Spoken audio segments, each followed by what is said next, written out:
And also, if any of you are live on Japan Foundation Kuala Lumpur's Facebook, you can tune in from there and share your questions in the comments. We will be taking questions from there too.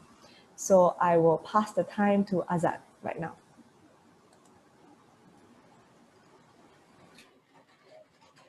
Hello. Hope everybody can hear me. Selamat malam semua. Hope everybody semua sehat. Okay. First of all, thank you for joining us for this program. This is the first program of our Maybe exhibition. So supposedly that our Maybe my name is Azzad. I'm a co-curator with Rebecca. So a little bit about the exhibition is actually this exhibition took about a year actually since Rebecca got her grant from the FKL, and we discussed a bit actually throughout to January to March a bit, and then suddenly it's of course it's MCO. In June last year, and then we try to be optimistic that the next year, which is this year, will be better because we actually as Malaysian, that we have done it. Actually, we fight the coronavirus before actually, so we flatten the curve and everything. But yeah, it doesn't go well now. So and then unfortunately, actually, the day that our opening is supposed to be at 16 January. Yeah, it's just an opening, nobody can come. So, but we try to extend our program, actually, extend our exhibition into our program. For this, this is the first program for our exhibition. So today we're going to talk about two artists who involved in this exhibition, all Nickson and Dhavinder Singh. And then the title of this is Presence and Present, which is it's quite a word, yeah. Presence and Present. We try to investigate, or we try to interrogate the meanings behind, not meaning behind the meaning, but we try to explore through these words, the presence and present. So this program, we have three segments. So the first segment, I will briefly introduce to you all to the exhibition. So we're going to have a walkthrough, a virtual walkthrough, which is we recorded before. And then there's a bit about the exhibitions and about the artworks that have been exhibited in the exhibition itself. And then for the second segment, we're going to have sorry. So for the second segment, actually, we're going to in the presence meaning that the lingering, the thing that here.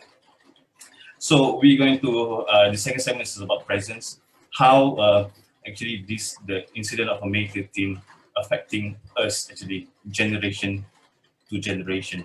So that's one of the things that we wanted to discuss here actually, from the artist perspective and also from the curator's perspective as well.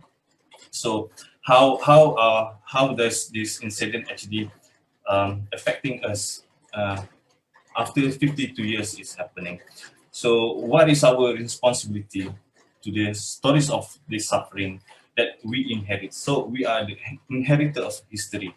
So we have to know where we have been and where we're going. So the present itself, this is the lingering a feeling of anxiety, of taboo, of discontent, and the stigma that come with this May 13. That's why May 13 is not actually one of the topic that really heavily suppressed in a sense, and then this is taboo for us to talk about. So And then the third segment, we're going to explore a bit about the thought process, the process, the making of the artworks, and how the artists actually um,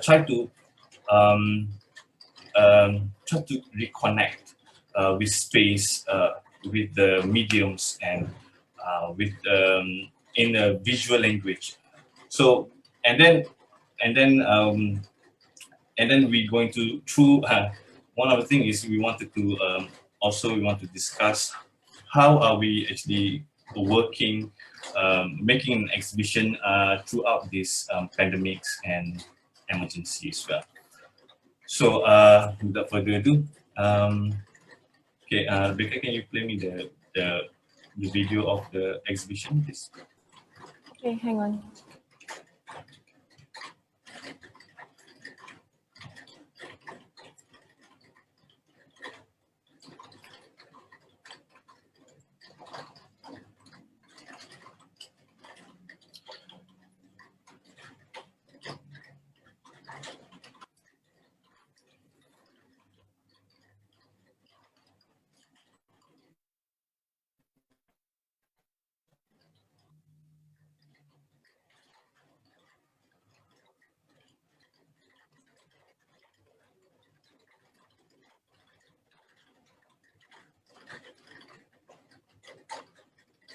Azzad, can you see it?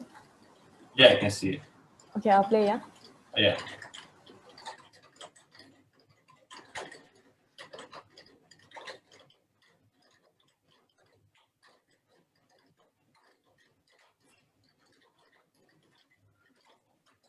So the exhibition actually started with Sam's kisah ibu-ibu, and an installation, site-specific installation with wheelchair, you know, the triangle folded Malaysian flag, balustrade, which is parts of the, you know, the pillars in the house, which mostly in the kampung's house. And also, actually, you can see there's a keris there, but the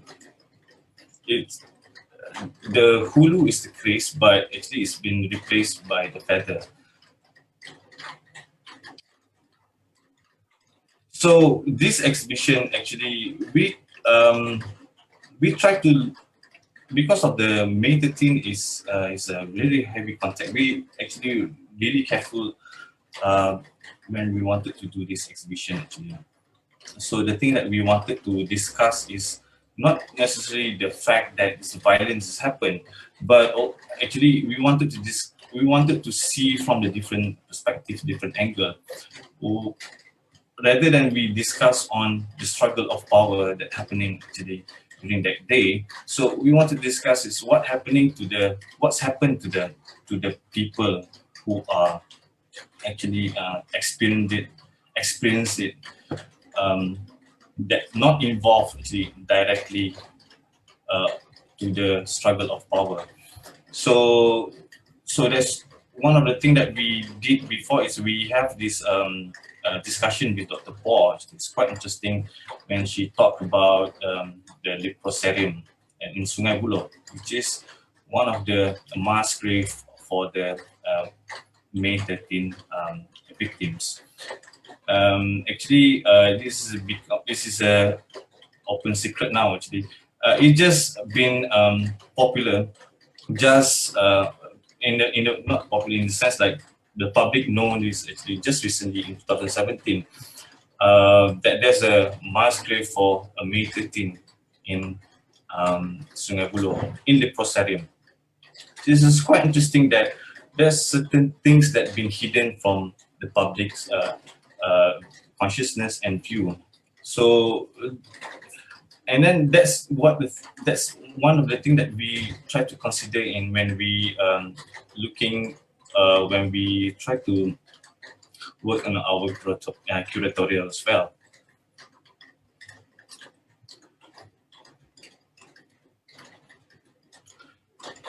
So the exhibition is happening in Tun Perak, which is in Jalan Tun Perak, but The original name is Jalan Mountbatten. It's one of the streets that where the processions in 12th May actually happened before the May 13th. So this is where the road, actually you can see the road there. Actually in front of it, there's a road where the procession is happening. I think the selection why we chose the Tun Perak because of the layer of history that it stored in that. Actually the building itself has its own history. So so when we try to look into the history, we try to reimagine the history, right? So by reimagining the history, that we try to make sense of what happens there and what the effects that they have to us actually for to our consciousness now, actually for generation. So you can see that the exhibition itself, actually we try to put it into a kind of like a timeline. So it's just one way exhibition. When you first met with Sam's kisah ibu-ibu, and then you went to Dhavinder's artworks actually, which is Salvation may happen here. The salt. Sorry, it's wrong. And then we go to the Ali's artworks actually, which is a calendar, and then we go to this is the last artworks about Paul. So each artworks actually interconnected to each other. So if you go to the Sam's works, we go to the history, the individual history, the personal history, because Sam's works is the wheelchair is belong to his mother-in-laws, the late mother-in-law, which is where she told us, the artist, the story where when the riots broken actually. So although that the artist's mother-in-law is still actually is a child, but doesn't understand what's happening, but she understands the volume, the weight of the fear, the anxiety that happens around her. So as we go to Dhavinder's actually, which is assault, it's talking about now actually. We're talking about the salvation. We're talking about because the May 13 is one of the dark episodes in Malaysian history. So it's wound. It's a wound. It's a national wound, which is a fact to our interracial relationship. To actually it's a change the way we look into our nation now.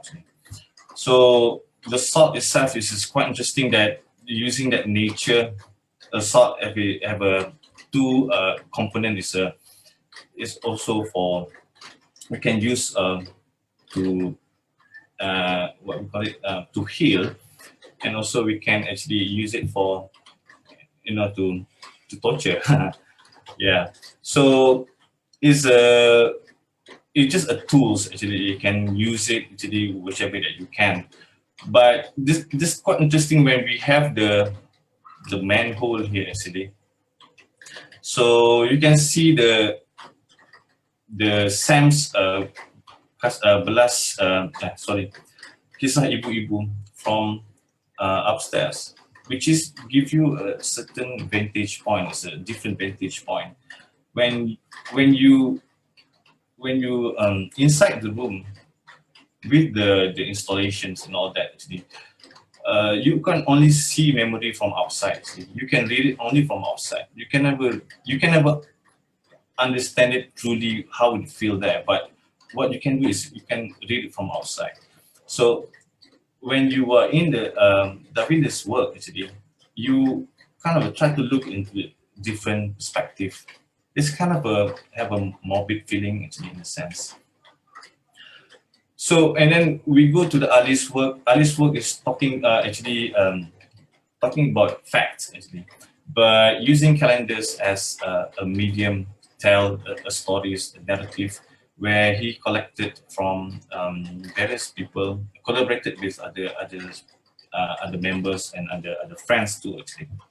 So he collected stories from the grandfather and grandmother, which is telling from the two different perspectives.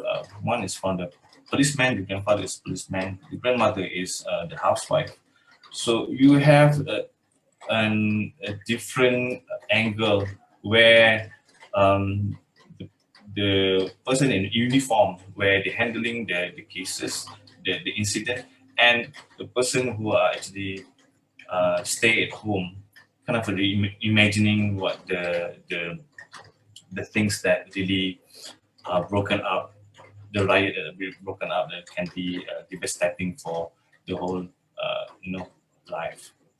And then um, we go to Paul's.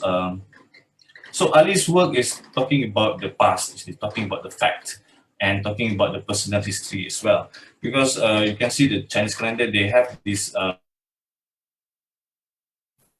This one of the actually it's the factual. Yeah, you can actually you read. It's a way you communicate actually kind of forecasting the day. So if you so during this day actually it's, they have one actually kind of like the maybe the stars and the sun is there or you it's in the direction of the sun or direction of the wind, so you cannot go out or you have to be careful when you go out. So it's kind of like he adapt that actually, and then kind of translated it into a giant not giant actually, it's kind of a compact informative calendar about the May 13th. So when we go to Paul's work, actually, we go to the present time, actually, in a sense. So you can see that we have that the past, present, and past and present is a time travel actually throughout the space. So Paul's works talking about a tribute, talking about cleansing, talking about how can we move on actually, how can we steer away from the dogma, the stigma actually, and try to understand this is not a simple issues, it's not the remote issues, it's not just between the two races actually, it impacted the whole nation. So you can see that actually it's involved a performance where Paul will wash the feet of the audience who come in and have some little chat actually.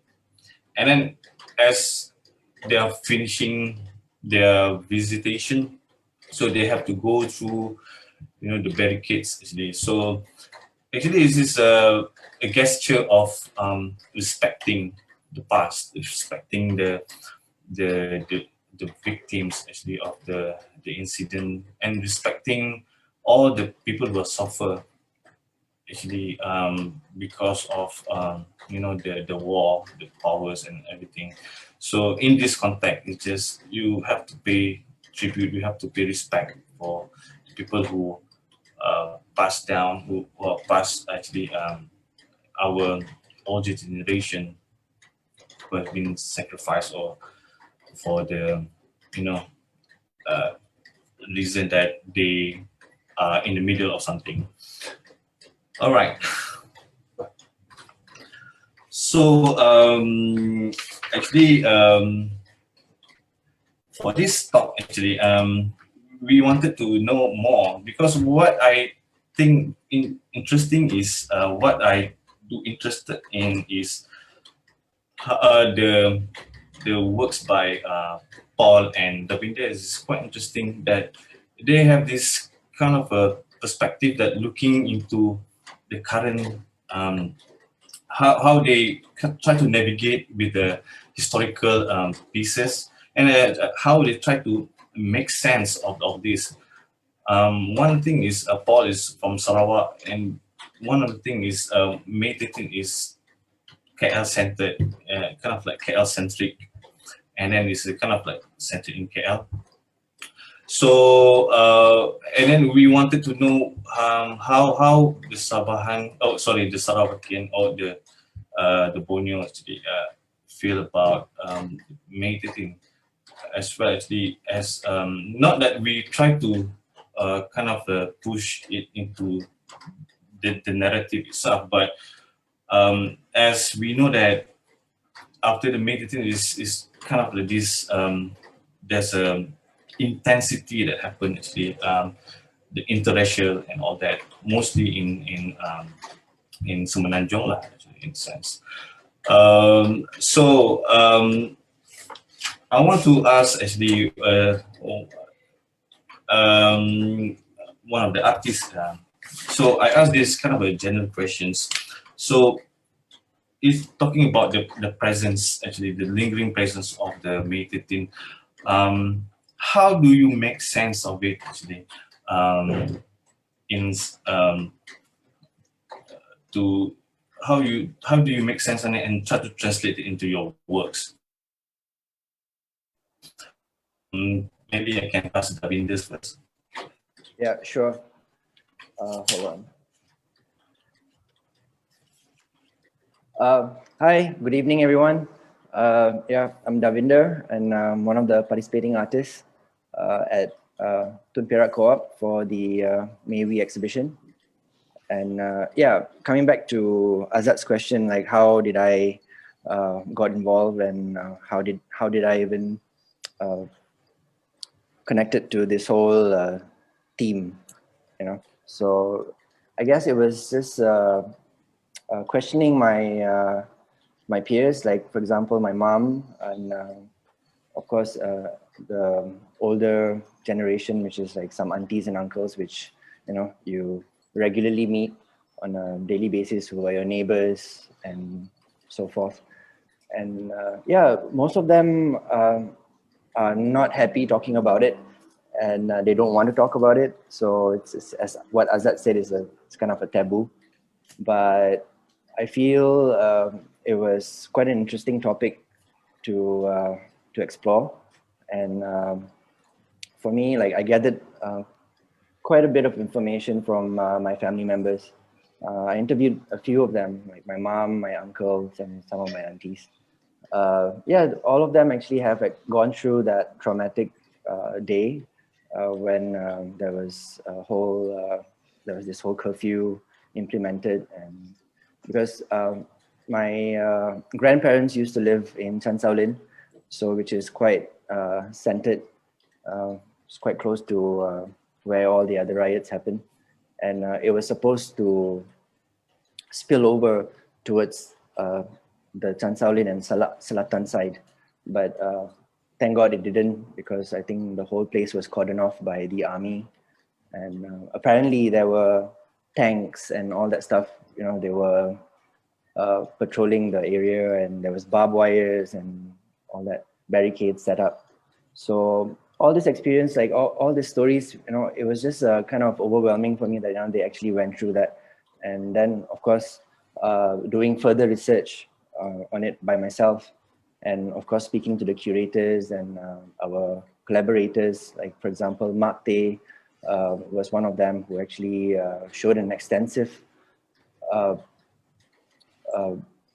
piece of research which he has done over the years, based on all the events which has occurred during that time and after post May 13. So yeah, it was quite an interesting topic for me to work on. So, and as how I translated my work into this, it was quite an interesting process as well. So it was in a way that I felt that how am I going to narrate this whole theme? How am I supposed to bring back those feelings and those that whole trauma of that event, back again, but in a very subtle form. It's nothing obscene or provocative, but I think it's put together in a very subtle way. I think all of the artists' works, like, you know, including Paul's, Ali's, and Sam's, I think the whole show came together quite well in that sense, because of we had this continuous discussions about how are we going to, you know, utilize the space and utilize material, medium, and concept and ideas. So yeah, it was just it's quite an interesting process. Okay. So, all right, thank you. So, Paul, when we invite you for these exhibitions, how do you respond to, because of the context of this May 13 is mostly based in KL. So, for you actually coming from Kuching, how do you feel actually? How are your first impressions when we invite you for this to participate for this exhibition? Hey, hi everyone. Hold on, let me just enable my video. I'm sorry, I cannot start my video because the host has disabled it. Sorry about that. Hello? All right. Yes, we can hear you, Paul. Hang on, sorry. I'm trying to enable Okay. that. Oh, there you go. All right. Sorry about that. Okay. Yeah. I think coming from East Malaysia. Okay. By the way, I'm Paul Nickson Atia. I'm from Kuching. I'm an artist. There wasn't any, I would say, much information that is actually available, especially that May 13 wasn't really happening in East Malaysia, yeah, at that time, at that point of time. And the only resource that we have, I would say, was from a textbook, but it was just briefly explained, I would say. So it was just about the incident that happening, like racial riots, and then we have you know, some numbers of casualties. I think that was just the only information that I would say that we were exposed to. And when Rebecca first approached me regarding this exhibition, she mentioned something about remembrance. So I thought it was quite interesting because at that point of time, I had just finished my solo exhibition. So my solo exhibition, I would say, talk about a little bit on the remembrance, the prayers, and this whole idea of being a respect and homage to you know, my body of work. And yeah, so and then we go through all the processes, and then we got to meet Prof. Diana Wong, okay, who talks about memory and how you can actually approach memories, okay, in terms of its methodology, and how you can, you know, structure or design a research based on a memory, okay, research topic based on a memory. And then we spoke to Dr. Paul, who actually was doing research about May 13 itself, and then we got more information, and then we spoke to Mark. So I thought this whole experience was quite kind of an eye-opening for myself, because to be honest, coming from East Malaysia, I knew about the incident because it was in our national education system. Yeah, it was in the curriculum, but then there wasn't really any, I would say, dialogue or conversation or a more in-depth insights about it. So when we spoke to all these people who actually, you know, go into doing all this research revolving around that incident itself, so I thought that was quite an eye-opening. So, and yeah, but my approach toward the work, I would say my impulsive reaction towards it was a little bit more I would say domestic, which we will be discussing, I would say, more, you know, when we progress through the talk. Yeah, I think that would be my point regarding, me coming from South, East Malaysia, and were not actually directly involved with this whole incident. Yeah. All right. So I think it's even for me it's a very educational, actually. It's a journey that we're learning throughout the research documents, texts, even the artworks that Rebecca just mentioned now. Because the first thing that we know what the major thing is, but mostly from the people who are in power, actually. So mostly the major thing is have this kind of the stigma, actually is using it for the political reasons, for the interest of certain peoples. But in but when we try to look into the other sides of the story, actually the story of the people, this is it's quite for us, actually it just resonates with our in a sense humanity, that this the whole incident is not just about the violence. Actually, it have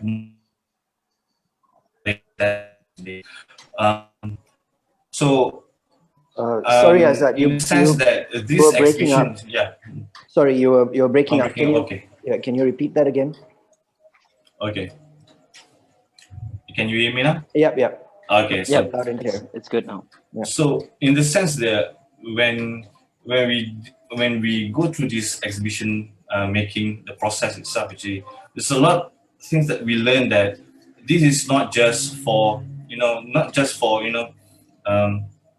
the main thing is not just the violence, but also actually something that become the what we call it, the next. Intergenerational. Intergenerational, actually anxiety as well, because the thing that we know is from our fathers, grandfathers, mothers, actually is old people telling the stories, and because nobody want to talk to each other, so we only talk within our community, so it has become a mythology, so it's kind of like embedded in our mind from when we are small, actually. So actually this is really bad, because this can become more, and this can continue throughout 100 years, actually, if we didn't confront it. So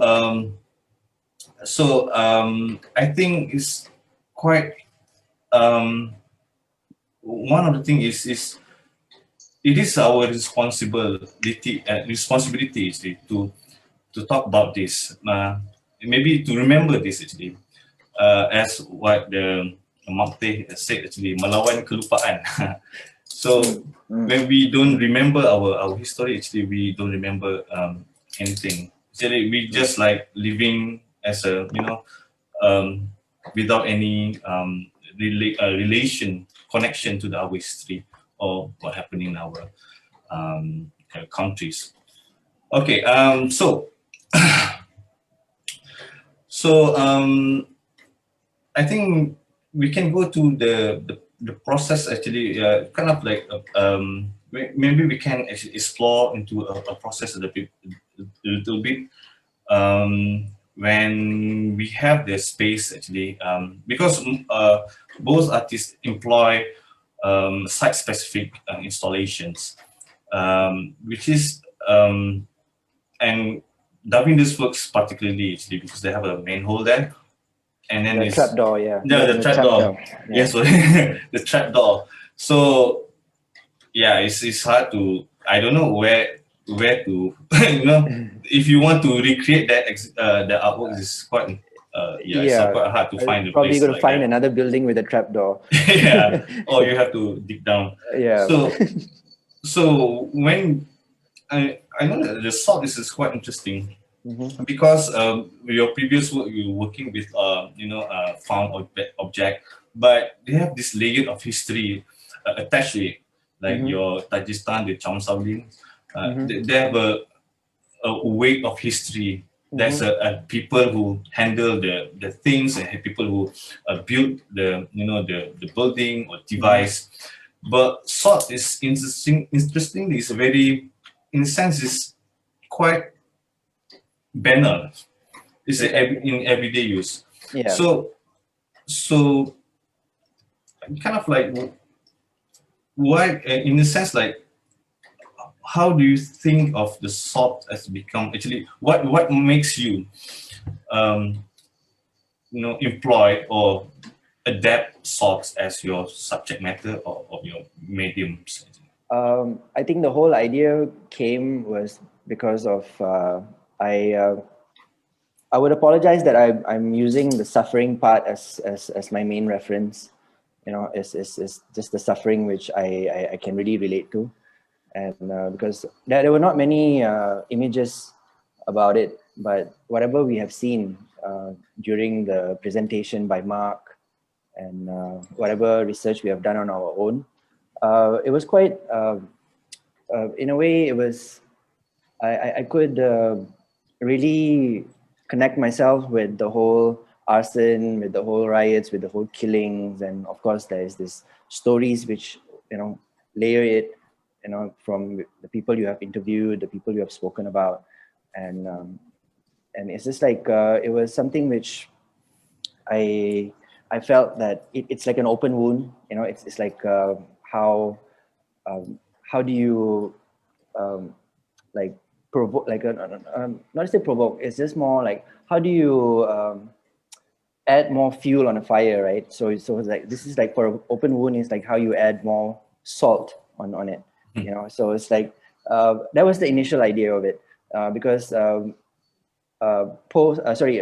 pre-MCO, the whole idea of my work was for the audience to engage with it, and I had this another quite a narcissistic thought which I wanted to include in the whole thought process, but it was not feasible because of SOPs and all that stuff. So I wanted each audience to take a needle and prick themselves on the feet, and actually for them to walk on it, and actually to feel that whole suffering, the whole it's just a prick, it's not going to give you great pain, but it's just going to give you a sense that salt can be hurtful, so.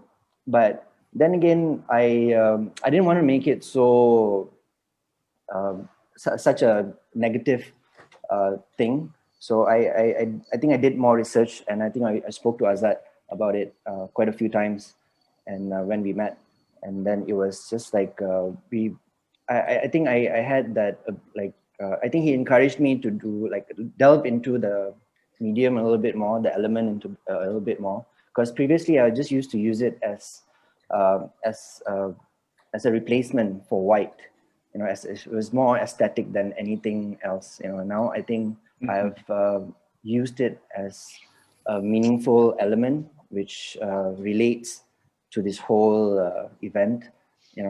So I did did some reading, did some research on it. So of course we have so many different types of cultures around the world, and how they relate to salt is obviously different, to each different culture. But the thing is, with me, I did not totally refer to any particular culture or any particular ritual, but I still used it as an element of aesthetics, but I've added meaning to it this time. It has more sense to it, it has more weight to it, because of the topic. So it's just how I've narrated the whole setup, the whole process of utilizing salt in this. Yeah. All right. So because of the nature of salt itself, is this, so we have that both of the not good or bad, but how we can heal you. Actually, a lot of like in culture they use it for the healing. Yeah. Like if you have ulcer, you can put the salt Salt, there. yeah, Yeah. true.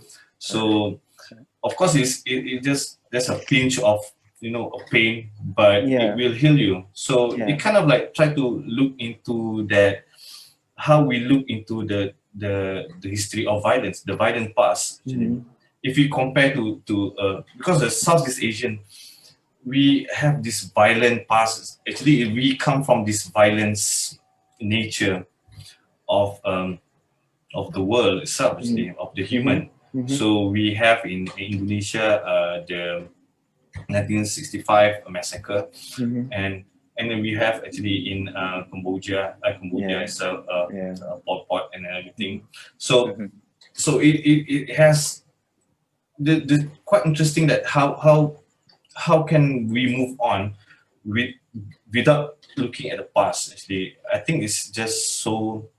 Of course, we wanted to move on. We don't want to mystify the violence, but in the sense that how we move on is another things actually that we can discuss actually. But I think the violence, I feel the violence is a fact.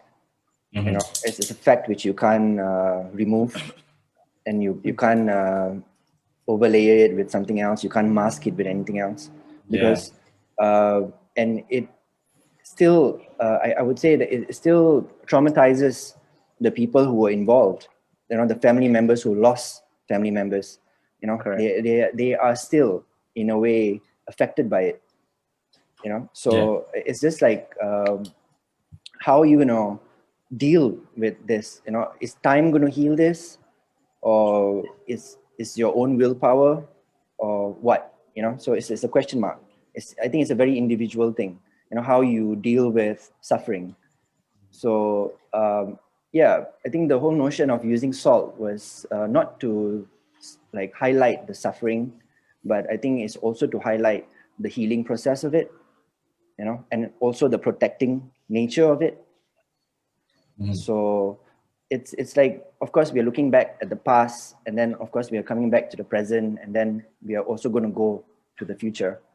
When it comes to the healing process, right? So I think that's how the whole like the whole usage of salt takes place. They have like past, present, and future in a sense, like kind of like the concept of time. So okay, towards Paul. So you mentioned about the domestic. Actually, what do you mean by the domestication of? What do you mean by domestic anyway? Okay. From my understanding of domestic, all right. Because the whole incident itself, it has this kind of a negative connotation to it. It became so taboo to talk about. You know, after 5 decades, you know, this thing, you know, last happened. Yeah, and so that's why in the artist statement I used the word the unbecoming act of tapping into this past violence, because when I listened to when we spoke to Mark presented his slide, regarding, you know, all the findings, the different narratives, or I would say the unclassified version of May 13, you know, that researchers have been doing throughout the years, okay, trying to, in a way, unfolding this whole incident of May 13 itself. All right, there's some conspiracies, you know, the official, the unofficial document. There's so many debate about it, in a way. I mean, among academics, I would say, but it was not really actually talk about in a more open space, where so I thought, you know, using the word unbecoming and also tapping into that past violence is, to me personally, is the politically correct way to describe to approach this exhibition. Especially, it's not because I personally think that you know what, I did not have any first-hand experience, obviously, and my family members, I tried to talk to them, and then there were no actually relation, you know, a direct relation to that whole incident.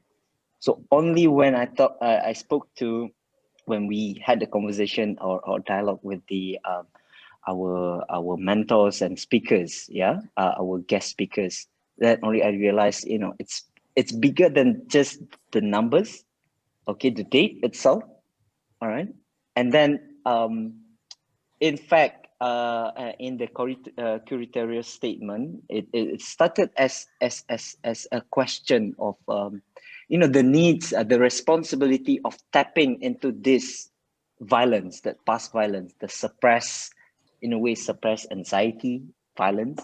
So I thought the best way to represent this for me personally would be in a more domestic, in a lens of domesticity.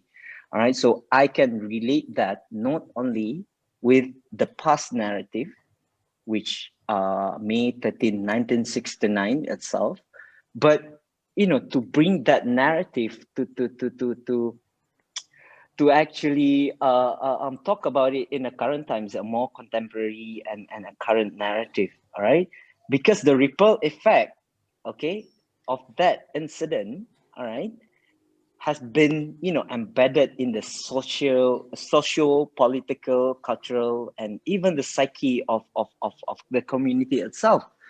And this has always been at the back of the mind, all right? It's just that we don't have, I would say, courage to actually talk about it, because it's such a taboo thing for us. So I thought, tapping into a more, the delivery point, I would say, is towards the domestic. So my work is actually a homage towards just a banality and daily life, daily activities, simply by airing your clothes, okay, the feet washing, and just a normal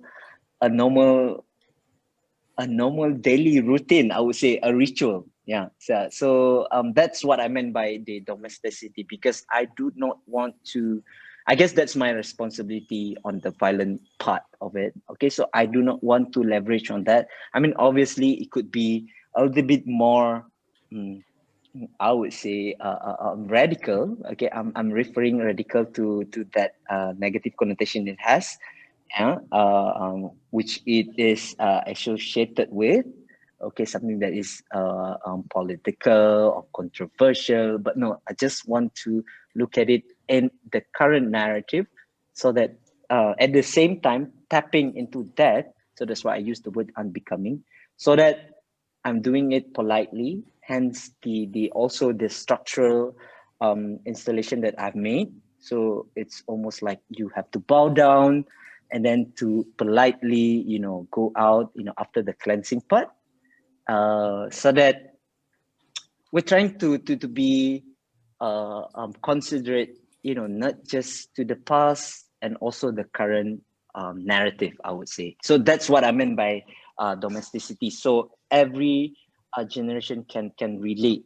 Okay, it's not just what happened during that 1969 May 13th, but the ripple effect over 5 decades. Yeah. So yeah, that's what I meant by the domesticity lah, in looking from that lens. Yeah. All right, cool. So yeah, I think what I can see here, because if you refer back to the mostly that the works from Eastern Europe, is dealing with war.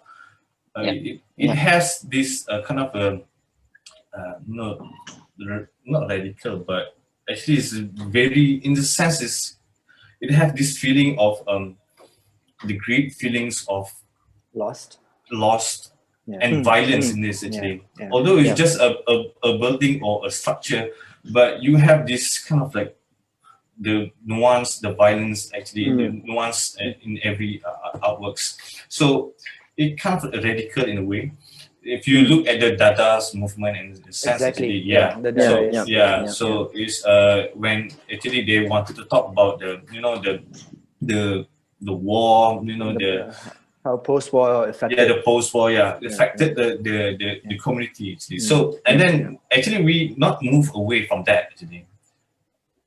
We didn't move an inch, actually, than that post-war. So we still at war in a sense. Like we can refer to, you know, the whole, you know, the maybe in Chechnya in Middle East, is the Palestinian people still suffering. So in a sense, actually, I think in what I think actually. So maybe in Malaysia itself, we maybe we are too comfortable in a sense. Yeah. Yeah. I think it's not about comfort. I'm sorry to interrupt. I don't That's okay. think it's not about comfort. I feel it's just that we are still very respectful towards each It's other. that whole psyche of Yeah. Southeast Asian. We're so Yeah. conservative. Yeah. Right? We're not. I mean, we in a way we don't want to talk about something that's taboo because we True. thought people will judge us. Yes, Because yeah. it has been embedded in the psyche of the fabric, the social fabric itself. Then Passing judgments is one thing, which I think every human being has to deal with. I think we have that in us, you know, to be judgmental. Yeah, but that's true. but the thing is, the respectful bit comes when, as you said, it's the Southeast Asian culture, right? Yeah. Of Correct. not Correct. saying you know, harmful things, or not say harmful things. It's just like macam jaga adat, you know, like, you know, but adat, you know, like, you know, you bow down before you pass through anyone, you know. Compared to the Western culture, they don't do that, you know. There's no like bowing down before you pass through someone or anything like that. You don't, you know, it's just a word, you know, excuse me, that's it.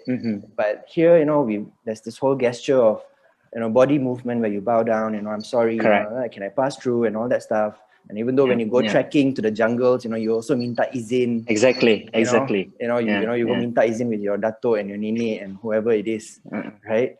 So I think it's just the whole respectful nature of Southeast Asians that, you know, certain topics we don't want to touch on. You know, it might, you know, it might be taken as a different, in a very different way for that person. That's right? true. That's true. Yeah, it could be negative or it could be positive. It could be just a question mark, you know. But is this something which is sensitive, right? Yeah. Correct. No, Yeah. okay, so this because of our upbringing and culture, like you Yeah. mean, Yeah. So I actually I agree with that as well. So there's one. Okay, so we move on. This is Okay. quite interesting. Yeah. So actually, both of your works involve a performative. It's kind of have a performity in that actually. Whereas Dhavinder actually have to be interact by the audience. You have performed by the audience or the people, the person who wanted to experience it. While Paul have both of it. Actually, we are performed by the artist, interact with the artist, and also interact with the objects. So, in a sense, how much like why is this performity is become your, because this has become one of your predominant actually, in a sense, like Davinder's works is a very dominant elements of your works, not just assault but the performative performity itself. So in our like based in our like culture, so do you think that's why sorry the question is, can you explain a bit actually about your performative strategy in your works? Okay. I think being I wouldn't say consider myself as a site-specific artist or anything like that, but the thing is, when it comes to certain works which I tend to do, it tends to involve the space. You know, it's not that I want to, but it I think the space just allows me to do so. You know, like it becomes something which I can in a way, explore and experiment at the same time, you know, using whatever I've used before, like in a sense, whatever medium or material or, yeah. So it's just like, the performative part, I think, comes with, because of this whole sense of walking on salt, which came, like which I wanted to include in the show as part of the work, you know, so that people get to come in, remove your shoes, and, you know, you also be respectful at the same time. You know, it's a respectful gesture of removing your shoes before you come in and all that stuff. And then, you know, you just walk around the trap door, which is like looking down to Sam's work, which is representing the suffering, right, of the other, of a third person, you know, which he's referring to, which is his grandmother-in-law, right? Yeah. So, yeah, I think the whole process of just walking on it and feeling the salt on your feet and then looking down into that acrylic box down to Sam's work creates this whole this performative process and this whole experience, you know. So it's just like, it's very natural, you know. It doesn't, like, I don't need to put signage there in the sense, you know what, walk around it 7 times or whatever it is, you know, go around it clockwise or anti-clockwise or anything like that. So I just allow the viewer to come in and just to able to just like contemplate for a bit, you know, just to stand there and look down into that hole, you know, which there is this wheelchair present. And obviously what wheelchairs say, like they always represent is someone is not well, right? It could be physically, mentally, you know, emotionally, or whatever. So Disability, yeah. it's just being disabled. So, and I don't think so anyone would want to be disabled, right? So I think it just automatically creates this whole sense of, like, you know, I don't want to put myself into that, but someone else has, you know, someone has been through it already, and I'm just looking, and I'm also trying to process. I'm also trying to gauge, you know, what the whole show is all about, what the whole the narrative of the show is all about. You know, it's just like how the person would go to the next piece, which is Ali, and receive all this information from the calendars, which is placed, right? So it's just like you are coming from downstairs from Sam's work and you're coming up to my work and you're walking through it. It's already performative already, you know, you're already going through that process. Yeah. So I think the whole show is just not my work. I think everyone's work. I think all of the participating artists' work is performative. So it's just not us, but except for Paul's. Yeah. So it, like, for the rest 3 of us, I don't think so, but it's just more engagement of the viewer. But when it comes to Paul, I think the engagement of the viewer and also the engagement of the artist, which creates which has got a little bit more heavier performative notion to it. Yeah. Yeah. I want to elaborate that. Azzad, would we be able to show a little bit of the snippets that were recorded before the lockdown? Yes, can. Yeah. This, Thanks, Becca. Thanks, Azzad. The 2 minutes video, the whole thing? yeah, it's okay. Yeah, 2 minutes.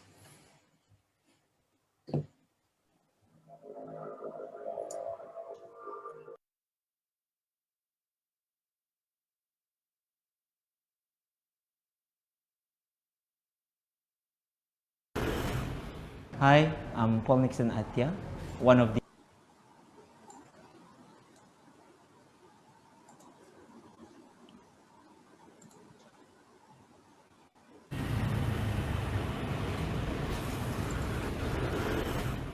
Hi, I'm Paul Nickson Atia, one of the exhibiting artists for Maybe exhibition.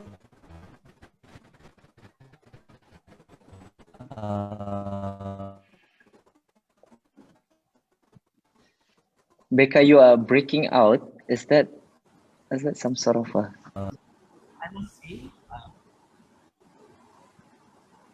What about the rest? Can you guys see the video actually?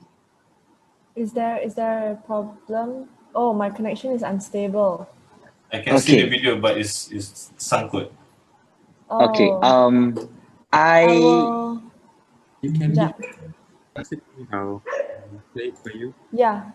I'll send you the link right now. We're so sorry, guys. Yeah. Yeah. Technical issues. I think we can show both of it actually, Dhavinder's and Paul's as well.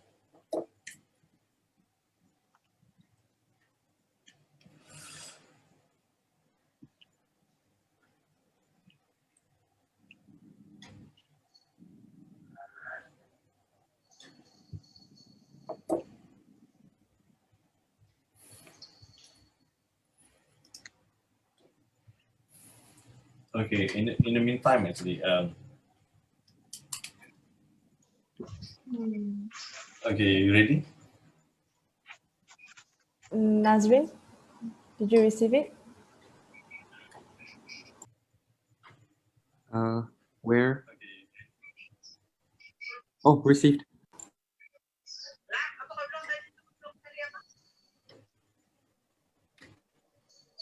Really sorry, everybody, for the technical error.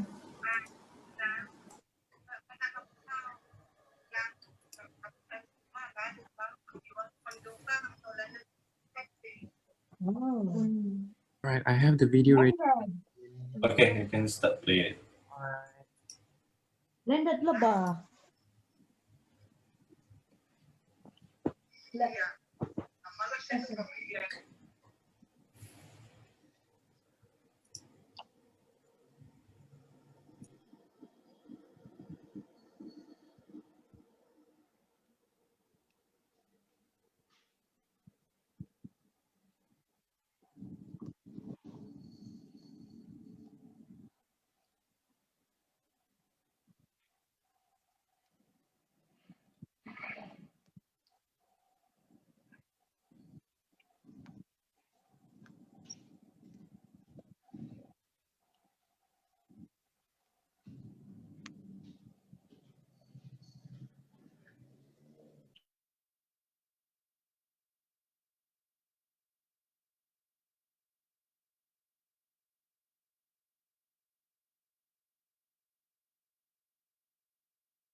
There seems to be a problem with my audio. Can I have either Azzad or someone else to share the link to play the video for me? I'm so sorry for the technical problem. Send me the link. This is Diana. Send me the link. Okay, I'll be sending you through chat, yeah?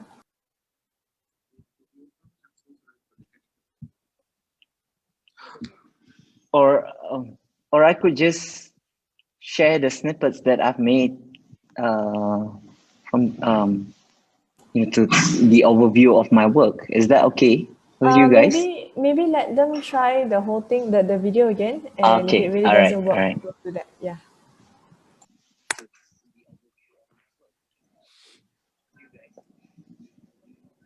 In the meantime, Azzad, you're trying to share something with us? one of the exhibiting artists for Maybe exhibition. Yeah, so this is my installation. It's called Of History's Repositories at Chances of Freedom, Serenity and Sanctuary. I must say, I really look forward to actually participate in this exhibition because I thought coming from East Malaysia, I would give a different perspective in a way. How do we navigate, around or revolve around this whole incident, and also to actually tap into, different angles, perspective that could possibly be, again, it's a departure point from what had happened.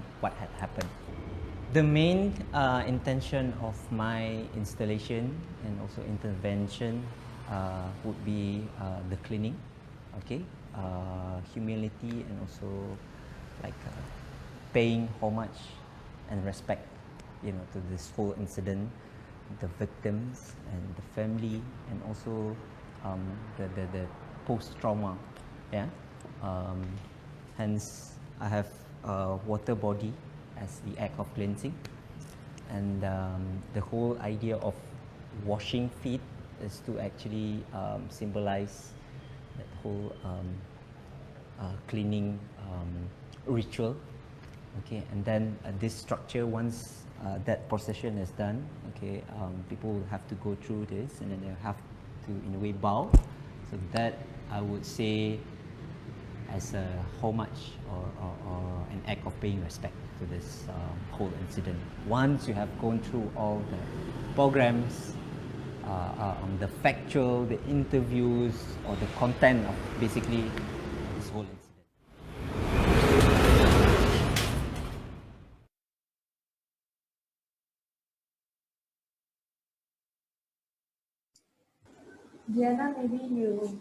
Diana, maybe you want to play the second link as well.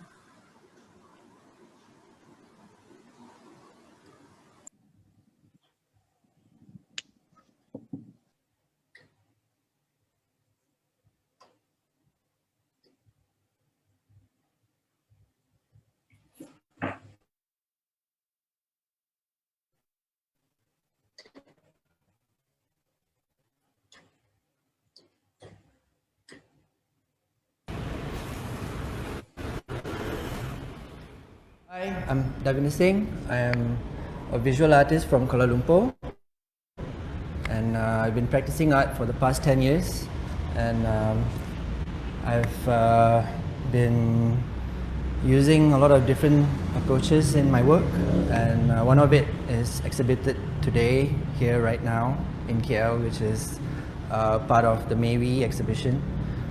It's a site-specific exhibition.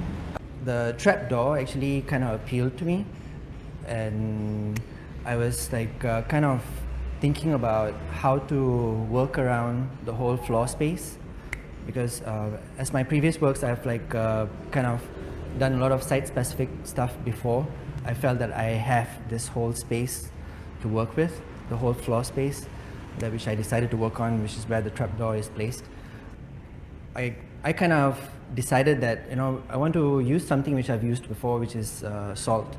And I've used salt various times in my previous works. It has got many different meanings in different cultures when it comes to healing, protecting, and protecting a space or protecting an object. Salt has been used in a lot of ritualistic practices around the world by different cultures. So, but what I'm trying to do here is there's nothing ritualistic about it, but it became ritualistic over time as we, you know, me and the curators and all the other rest of the artists, we sat down together, and, you know, we had these daily discussions about how do we utilize our medium, how does our medium reflect to that whole event, you know. I'm not trying to torture people over here, but it was more like I felt that it became subconsciously a ritual, you know, for people to just walk on and feel the suffering, and also at the same time heal yourself, and then at the same time you're also protecting yourself, you know, because salt has all of these properties, and that's how I kind of felt more related to this element which I've been using over the years, but I never thought that it could have come up this way. And but because of this particular exhibition, it made me think, I think, a little bit more further, and I think made me more conscious about the medium which I always utilize. You know, you have to like give a little bit more thought rather than just the surface of it, or the aesthetic part of it, or because, you know, as a visual artist, of course, your aesthetics are important, but at the same time, understanding your medium or your material is also equally as important, because I think if you do that as a practice, I think it would elevate your work to a different level, because, you know, it makes it more stronger.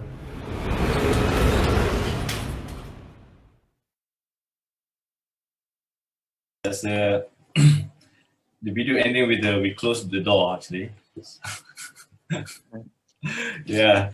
So yeah, it's too bad that people cannot come to cannot visit to the exhibition because this exhibition meant to be experienced personally.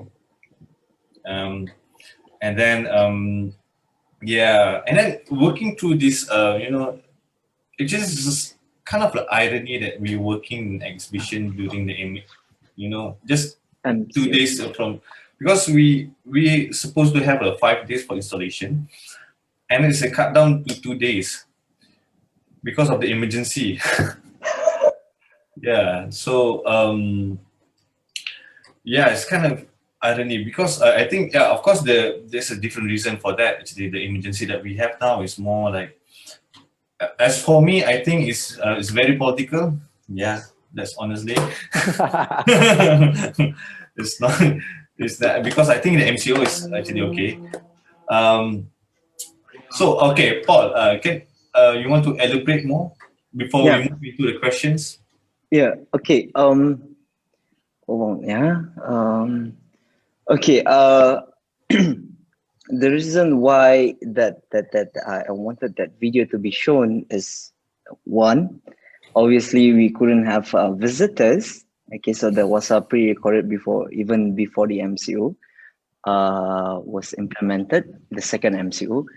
So just to show that the whole context of that feet washing and also the floor cleaning, and I use water body as my main, I would say, elemental, into that, to get the whole idea of the cleansing part of it, and the airing of one's dirty clothes. There's a saying that it's almost like in our peribahasa Melayu, pepatah Melayu, it's called membuka pekung di dada.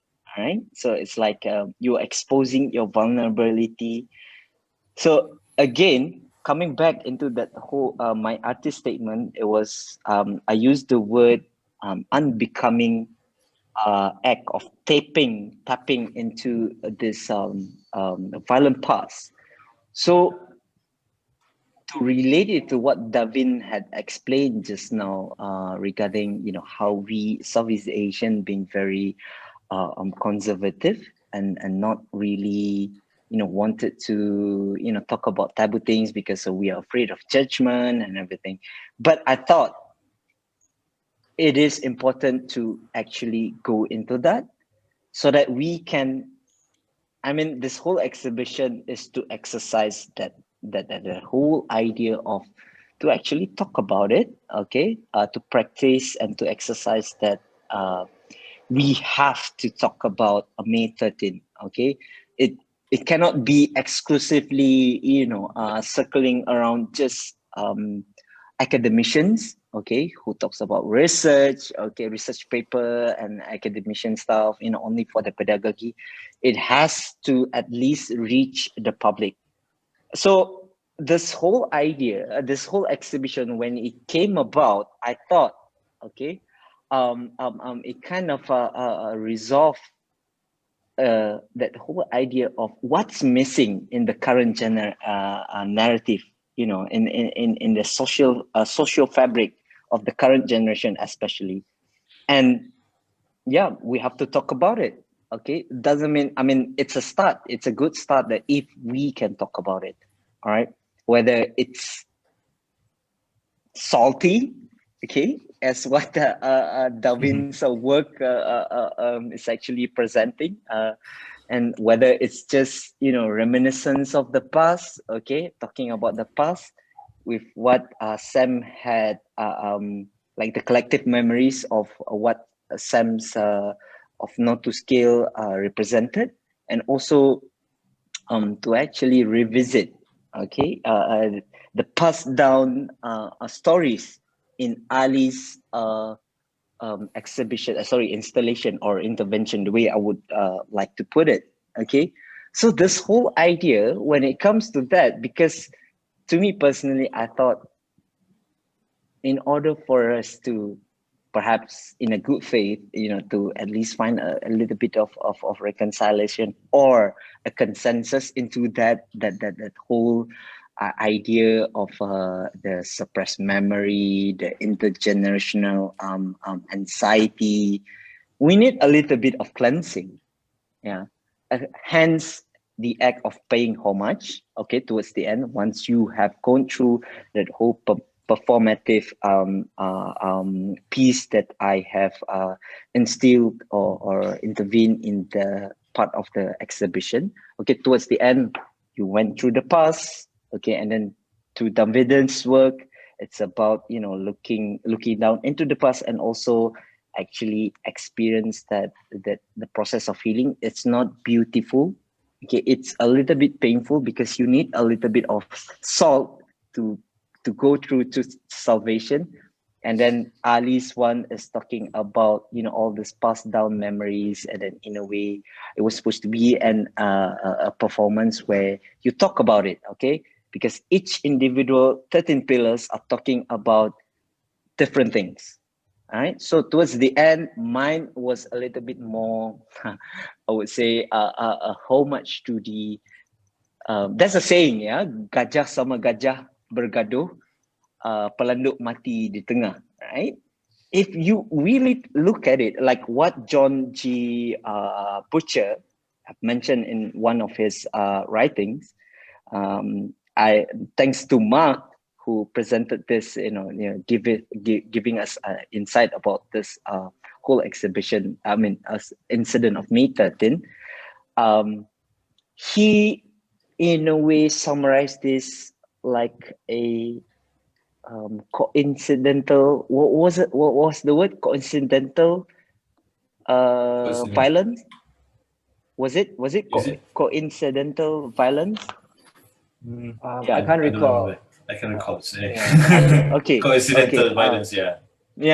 So because if you really look at those who actually the victims of this whole incident, I wasn't really talking about those who have those who held the power, but it's the layman. All right. So that's why I'm paying homage to that. That whole idea of I think water have been associated with in our psyche, our socio-cultural understanding for years, for generations, even before, like towards the olden days. We look at water as a source of life, basically. So I thought, a cleansing, obviously. So looking into that, to me personally, would be the best way to actually tap into that exhibition, to actually answer the curators and co-curators curatorial statement, the responsibility of tapping into the history of violence, and then to also answer one of the questions just now coming from, I think, like, how does your work comment on current social or political issues, since we are here today during emergency state again, to exercise this. I mean, if we were to relate that, the whole incident that happened during the May 13th and the current narrative that we are currently having, I would say this whole idea of really to actually brace ourselves, right? We have to respect the orders, of course, but how do we go about navigate and progress is the most important thing. So it's the survival of the fittest. But having said that, we cannot neglect talking about this exhibition or the incident itself. So that will be my personal take on this whole thing. Okay, thanks. All right, okay, thanks, Paul. That's really elaborated the explanation on that. It's kind of like summarize the whole experience of the exhibition itself. So okay, now we have actually just half an hour So we take questions now. So yeah. Okay. I'll read the questions to you guys. Okay. Okay. The first question is, hang on, just give me a minute, sorry. There are quite a few questions. So the first question is from Fawaz Halim. Bagaimana proses artis terpilih dalam pameran ini? Apakah penyelidikan dan penyediaan berkaitan subjek May 13 untuk menghasilkan pameran ini? Okay. So I think okay, maybe I can answer that, and then maybe there's one question actually talking the same thing actually. Correct. Yeah. Yeah. So one of the question is assuming that none of the artists were around the tragedy, could the creators explain how the passed down second-hand experience or narrative is different from the action work of the great Pedasa Ibrahim Hussein et al. So I think because we're going through a really long process throughout the making of the exhibition. So of course our limitation is because of the MCO itself, because we plan to go to the Leprosarium actually at first. Yeah, but the day we wanted to go is MCO. So yeah, it's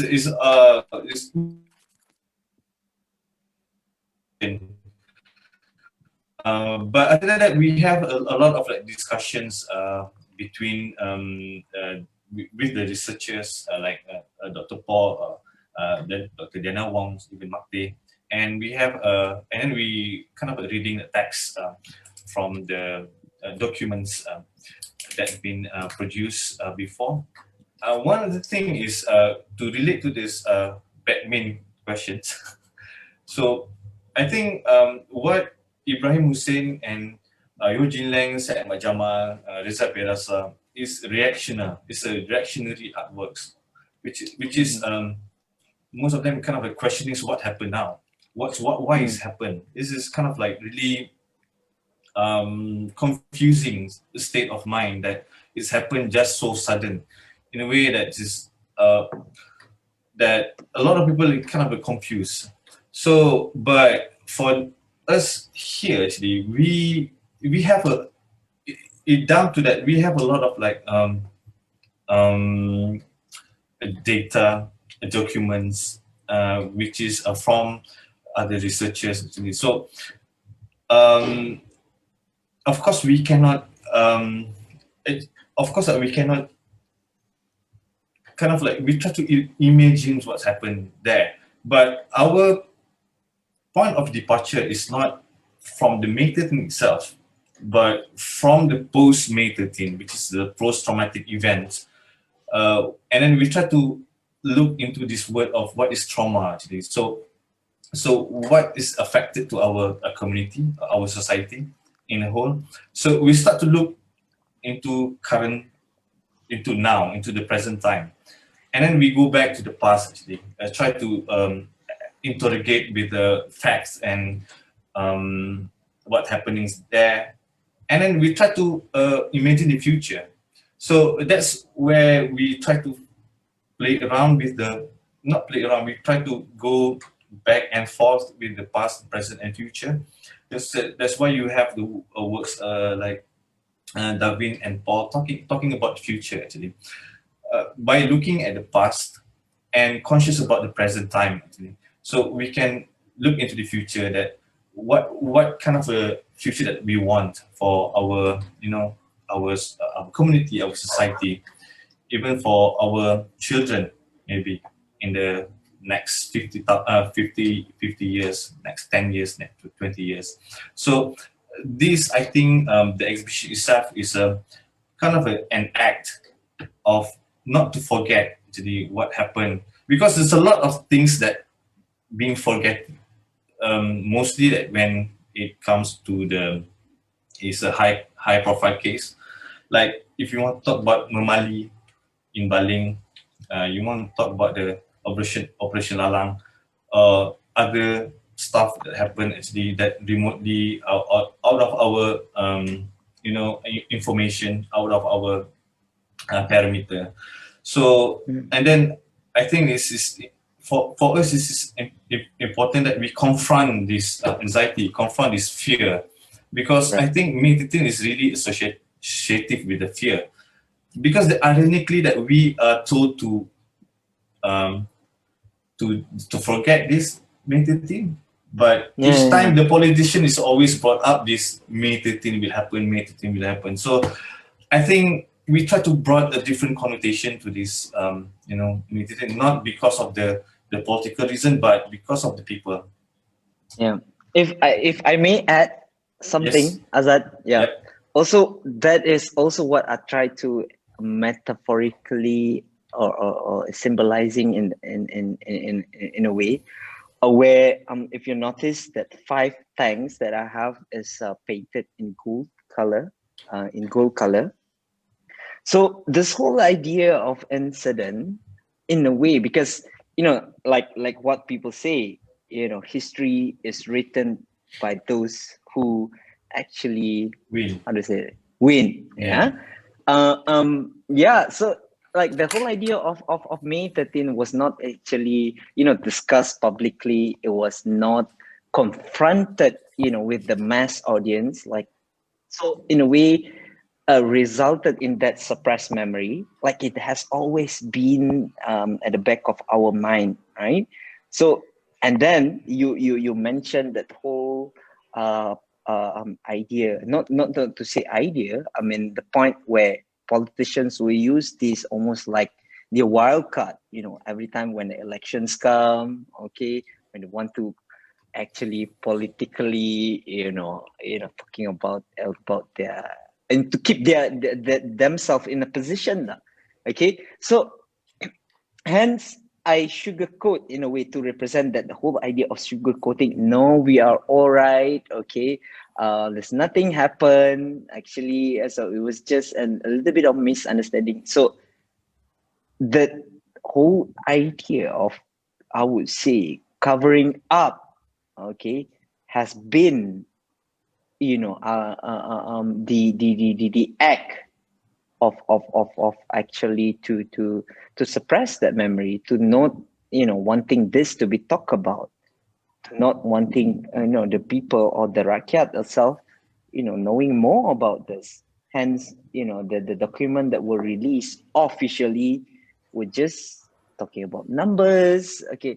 But again, May 13, the May We exhibition, if I may add this one, was not even trying to find reconciliation, but in a way to start exercising the dialogue. So it's a safe space to talk about May 13, without any prejudice, okay. And then hopefully, as I put in my artist statement, may we embody mind and spirit, find progress, peace, and I forgot the rest of the so Right. that's how I view it, okay, in personally. Yeah. Okay, Becca, next questions. Cool. Thank you very much. The next question is, this is for Paul, Okay. from Paul's friend, John Hafiz. John Hafiz. I'm curious, I am curious if the artists script any ideas during their ideation process because they thought it might offend anyone. I think maybe Dhavinder can answer this actually. Yeah, Dhavinder. Yeah, because he's talking about that actually. Don't want to be like. Okay, I'm gonna. the Davin, did you subtle, hear I'll repeat the question. Okay. I'm curious if the artists scrapped any ideas during their ideation process because they thought it might offend anyone. I think when it comes to my work, I think I've always practiced subtlety in whatever I have tried to convey in my my visual process. But I think when it came to this particular topic, I still wanted to remain subtle as always. But then again, as I said earlier on during our conversation, I did mention that I wanted to provide pins to each participant to literally prick themselves on the feet and then walk on the salt. But because of SOP and all, it didn't happen. So I think the whole the whole tonation of the work, the whole narration of the work changed because of we have certain regulations to meet, you know, during this time, during current times. So I fell back towards something which I don't need much. How do I say?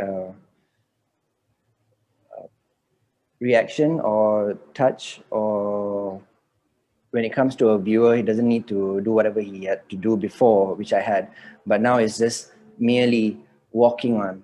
But for example, if that person do have like you know, like a blister or whatever it is, that's just naturally going to affect him or her. But for me, I think the subtle part was not to provocate or not to touch things which are not supposed to be touched upon. And I felt yeah, the whole display of it, I think, just has this notion of being contemplative in a way.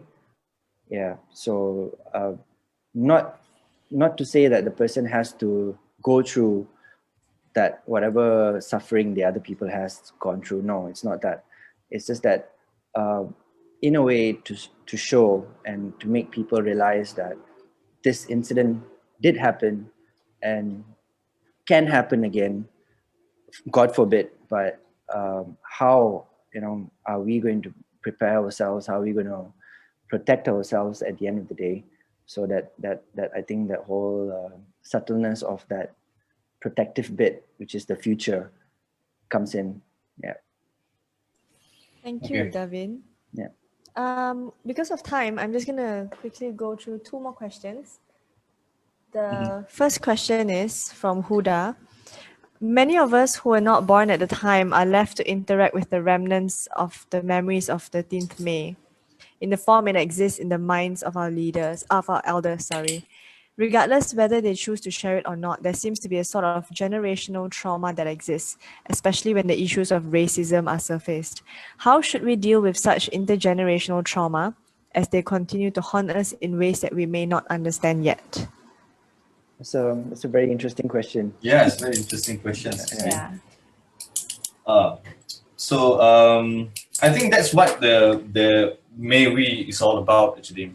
I think maybe I can actually because this is one of the strain that we wanted to focus on actually. One of the concern that is a intergenerational anxiety, which is like offsets the ripple effects from the past. So so I think by exercising or our, to confront with our past is one of the ways, actually, because that's how we going to understand. We have to relearn our history. That's one of the things. Of course, what we hear from the historical, because the truth is actually the history is written down by the winning. Of course, it's involved power. Of course, it's involved the struggles of power. So the narrative become official. It's meant to be controlled. So because the history is not linear in time, history have a knot. Actually, because time and space is as one. Actually, we cannot read history as one linear lines of journey. So you cannot have that these people have been this the hero. Actually, you cannot have one particular things that important and this is not important. What is important is Why is it important in history? Because of the narrative itself, actually. How they wrote the narrative and how it can actually advance a certain idea towards the generation, the society. So for me, um, because the way that we wanted to do this exhibition, that's why we not try to suppress any. We don't want to mystify the violence. I know that May 13 is very actually it's a really violence. The way it is being described. Yeah, Okay. even described very graphically actually. So, Vividly. but yeah, the our objective is to look into, to go into the psychological effect that happening throughout the years, actually, and then we try to break away from that association with the violence, association with the racial tensions. We wanted Mediterranean to become a platform to come together, to confront our fear. I think that's how actually I look at this exhibition, actually, in the sense like in regards of your questions. Anyone want to add more? No? But I think you said it. Okay. Yeah. Okay, Yeah, okay. Azzad answered it well. Okay. The last question is an anonymous question for Davin. Oh, okay. In making your work, are you partly dialoguing with Pierre Dass's May 13, 1969 coffin? The square or the gap of the trapdoor surrounded by salt. Indirectly, yes. Indirectly, yes. Yeah. Would you like to elaborate?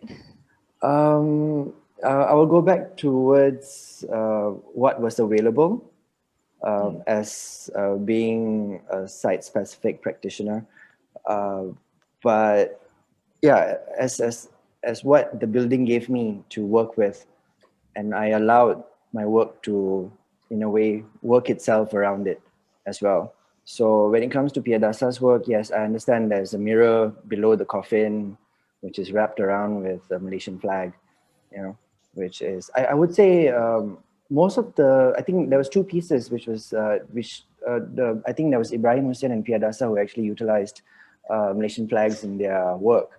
And Ibrahim Hussein used it in a very subtle way, whereby Piadasa used it in a very direct way. You know, it was like, yeah, there was literally a coffin, and then there was a Malaysian flag around it, and it was displayed on a piece of mirror, which is kind of looks alike like my piece as well, because of the trapdoor, because of the square, because of the geometry of it.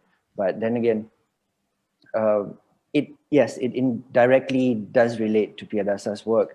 After I finished installing the whole piece, and Ali did mention, said that, you know, he did mention to me that, you know what, this is kind of reflecting what Piadasa did in, you know, for that particular time. And but then again, to deal with subtlety, I dealt with it a little bit more with a very how do I say, yeah, I would just reuse subtle back again. You know, it's just I can't replace that word. Yeah, so because I feel as an artist, and to voice out something concerns national security, or concerns sensitive issues, being subtle in conveying or in rationalizing your work as an artist is important, you know. Yes, but some people may disagree with me in a sense, because art is subjective, right, at the end of the day. But for me, I felt like, you know, you have a certain way of saying something. You know, it can be, it's not like you're going around the roundabout or beating around the bush, but it's just that there is this some sort of indirect reference which you do subconsciously relate to what you have seen, you know. So I think that's how my work came by. As you said, like, it kind of interrelates with Piadasa's piece, which was done. And yeah. Sorry. Go on. No. Yeah, please. No, I think the anonymous question also mentioned that yours takes it a Pardon? Sorry. Becca, can't hear you. step further because Can you Dasa's repeat? work talks a little bit more about healing. So Sorry. it's at yeah. Can you repeat that again, because you got disconnected earlier? Oh, sorry. So Yeah. basically the question also mentioned a little bit about how the older works, including Piyadasa's works, deals with mourning and pain, whereas your salt installation suggests and deals with a lot more healing, which is a step forward from mourning. Yes, definitely, for sure, because that's the whole salvation bit comes in. So I think reflecting to Piyadasa's, which was was stating something which is like directly relates to suffering and death, of a nation or of a movement or whatever. But for me, with my piece, I think I did not want to deal with death or despair or any sort of negativity, but I rather deal with it in a way which is much more soothing, for me, because I feel that that's already the past, and I think we need to move on. And how to move on is to take it with a little slight pinch of salt. It's like how you want to, take down something bitter, like a medicine or something. Your mom always says that, yeah, you drink this right now, but you take something sweet after that, to mellow down that bitterness. So, but here I'm not using sweetness. I'm using something which is a little bit more radical, which is salt. So I'm asking you to take it with a pinch of salt and move on, kind of thing. I'm not asking you to like sit here, look, this is what has happened. What are we going to do about it? How are we going to do about it? And what is it going to be? So I'm not asking that. I'm asking you to just forget about what has happened. Now it's time for us to just move forward, to look at how we can better ourselves as a nation, as a whole, the whole rakyat, our whole muhibaness, which we have, which is missing right now. So I think in total, the work, I want the work to say that, in a way. Yeah. So you take it with a pinch of salt, but you forget and you forgive and you move forward. Right. Yeah. Okay, cool. Yeah. Great. Azzad, do you have anything to add before I close with a very nice remark that was posted on Facebook? Oh, okay. Actually, thanks for everybody thanks for the artists and JFKL and everybody who joined us for this our programs. So we wanted to apologize if there's any inconvenience that happening during our time here. And I think we of course 2 hours is not that really enough to talk about. We can go on for 4 hours or 5 hours. So, but I think maybe we can have another session. Actually, maybe you can text us, or you have something that you want to say about. So yeah, thanks everybody. Thanks Thank you. Paul and Dhavinder. Thanks Rebecca. Thank you. Hang on. So Thank you. basically, there's a very nice comment on Facebook. Before I close, I'm going to read it to everyone. The act of cleansing is a universal adab, both in literal and spiritual meanings. Performing ablution as the prelude to salat among the Muslims, river gangs as a source of bathing rituals among the Hindus, the Japanese with onsen and etc. for example. However, lately the acts of cleansing have become very global and clinical, rather serious and a matter of survival with the pandemic. For example, hand and space sanitizing. Yeah. Hopefully from now on, both causes can be inclusive without labels and agendas. Thank you for the installation. Thank This you. is from Thanks. Muhammad Maruf. Actually, Yeah. yes, Thank you. that's true. Because the salt and the water, it's a very natural. Actually, it's a nature. That's what we use for thousands of years of human existence. Now it's Yeah. become clinical, everything is chemical.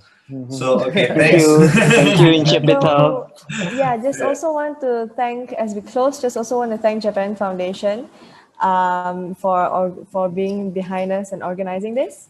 Also, thank you to mentors Makte and Ida Shihoko and Tun Perak for supporting this exhibition space and letting us put it there, although people cannot come in and see.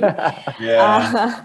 And also really thank you, co-curator Azzad and all the other artists, Paul and Davinder, for today. Thank you Thank so you. much and have a good night, everybody. so Thank you for being Thanks. here. Yeah. Ciao, guys. Bye. Stay safe. Ciao. See Yep, you. Stay stay safe. safe. Be safe.